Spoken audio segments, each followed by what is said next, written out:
15 years ago, I gave up alcohol cold turkey. Everyone thought I was a little bit strange. I am a bit strange, by the way, but anyway.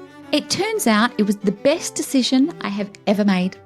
That choice gave me the energy to grow my business, walk into bigger rooms, and become, according to my kids, the happiest person they know.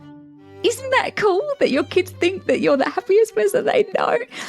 In this episode, I'm sharing the secret sources that have changed my life and my business and how you can find yours too. How does that sound? We all want a little bit of secret sauce, don't we, in our lives? I want to share 3 personal stories with you. These are small but mighty decisions that have shaped who I am as a mum, who I am as a businesswoman and a leader. I call them my secret sources. They're not actually that complicated, but they have huge impact. And maybe, just maybe, they'll spark something for you too. Let's start with the first one. 15 years ago, I gave up alcohol cold turkey. Here's the truth. I thought it was normal to have a 4-day hangover from half a glass of wine. Apparently it's not. Turns out it's not normal at all. Turns out I was very allergic, so I stopped. Cold turkey. At first, people laughed. This was a long time ago, right? So we didn't have all the array of non-alcoholic beverages around. You had a choice of water or soft drink. That was kind of it. I was the weird one who drank water at parties because you can only have so much Coke Zero. But here's what happened when I gave up. I started sleeping properly. Deep, restorative sleep where I'd wake up energized instead of exhausted. My moods evened out. No more highs, no more lows, just steadier, calmer, more consistent energy. And I do have a lot of energy. I naturally ate better without the late night munchies or the sugar cravings. My food choices just improved without me even trying. And I felt clear-headed all the time. The fog lifted, I could think faster, make decisions more easily, and I focus on what mattered. That one choice, walking away from alcohol, gave me better health, a sharper mind, and more consistent energy. Isn't that what we all want? That also flowed into everything else. My family got the best of me. I'm always the driver wherever we go. My husband loves that. And my business gets the best of me as well. So let me ask you, what's your secret sauce? What's the one decision you could make this week that would give you better sleep, better energy, or more clarity? It isn't about giving up alcohol. That was just the thing that I needed to do. Yeah, so I'm not here to preach. I'm just here to tell you what happened to me. Number 2 secret sauce is always being the small fish in a big pond. We recorded a podcast episode about this a couple of weeks ago and it's gone gangbusters. I have had so many people reach out to me. You see, when I first started in my business, I enrolled in a business school and it was super intimidating. I was surrounded by people making $500,000, $1 million, even more. And I was making donuts. $0. Were there tears? Yes, there were. Were there moments when I felt like an imposter? Absolutely. But I stayed. I stayed because I knew deep down that that's where I needed to be. Here's what I learned in those rooms. They freaking stretch you like you wouldn't believe.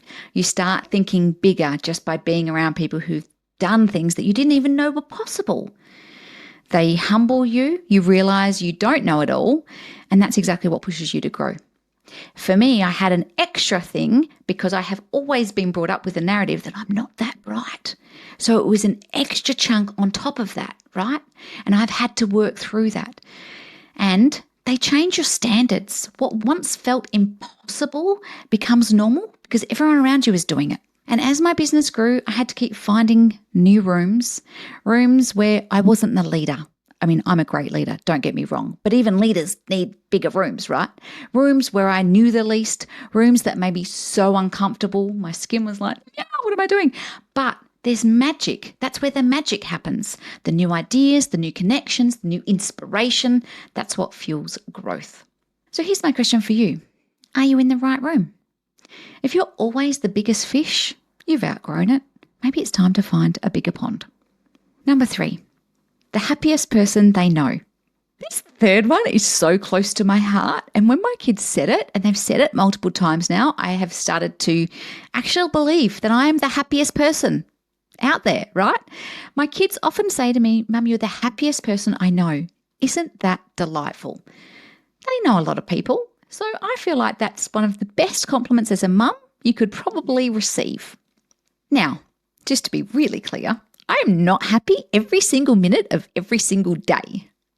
Life throws curveballs, business gets hard, things do not go to plan. But here's the truth, happiness doesn't happen by accident. It's the result of the choices I make and continue to make and how I manage my attitude every single day. I had someone recently say to me, Emma, you're well known in this community for a couple of things. One is every day you tell us happy Monday or happy Tuesday or happy Wednesday. And this goes back for me 20 years when I worked into a workplace that was miserable. And I'm like, I can make the choice to be the leader that I am and have a decent attitude or not. And so from that moment, I decided to walk in and every morning it was happy Monday, happy Tuesday, happy Wednesday.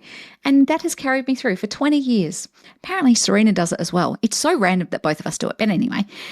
And what now happens is when I'm speaking to my clients, whether they are CEOs of a massive organization, whether they're CEOs in a smaller organization, I've got one client, she's a $365 million business. When I get on Zoom with her, she gets on and she needs to get in first and there's always, happy Monday, Emma. And it's like a competition. Isn't that lovely? People choosing the attitude alongside me. So good. But the choices that I've made are this. I've chosen to look after my health. The decision to give up alcohol was first, prioritizing sleep, eating well, moving my body, all the things. You have to look after your health. If you don't look after your health, you don't actually have anything else. That's the one problem that gets in the way if it becomes a problem, right?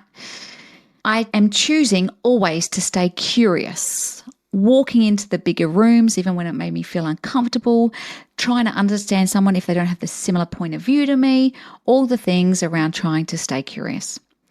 I create space for joy. I don't mean we go to Legoland. I don't mean we go to Luna Park. I just mean every single day having a laugh with my family, enjoying the little things like a warm cup of tea, strong, sweet, that's how I like it. Just the little day things that give me a little bit of joy. My heated blanket is also ranked up there, just saying.